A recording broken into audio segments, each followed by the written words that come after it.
যারা কন্টিনিউ আমার ভিডিও দেখেন সবাইকে আন্তরিকভাবে শুভেচ্ছা ও অভিনন্দন। একটা মজার ভিডিও জিনিস আপনাদেরকে দেখাবো। আসলে আমি একটা রিয়েল এস্টেট কোম্পানির চাকরি করি, ফ্ল্যাট বিক্রি করি আর কি, রেডি ফ্ল্যাট বিক্রি করি।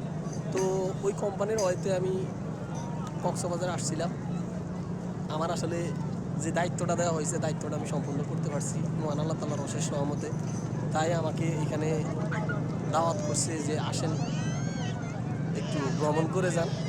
আর বাট আসার পরে ওনারা আমার একটা কার্ড দিছে, এই দেখেন এই যে কার্ডটা, এই কার্ডটা দিয়ে আমি মানে ভালো একটা হোটেল, তো এই হোটেলে প্রত্যেকবার খাইলে একটা করে এইরকম মনোগ্রাম আমার থেকে কাটি নিয়ে যায় কেসে দিয়ে।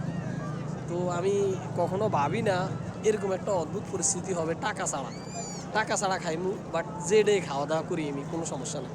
এই প্রত্যেক বেলা খাওয়ার সময় এরকম একটা করে কেসে দিয়ে কাটি নিয়ে হয়। তো এরকম বিষয় যে লাইফে হয় কিংবা ঘটে আপনার সাথে না হলে কিন্তু আপনি বুঝবেন। খুব একটা মজার বিষয়, আমার কাছে কিন্তু খুবই ভালো লাগে। তো সবাই ভালো থাকবেন, অবশ্যই আমার ভিডিওগুলো দেখবেন, আমার পাশে থাকবেন, আমি আপনাদেরকে ভালোবাসা দেব, আপনাদের পাশে থাকবো। আসসালামু আলাইকুম, আল্লাহ হাফিজ।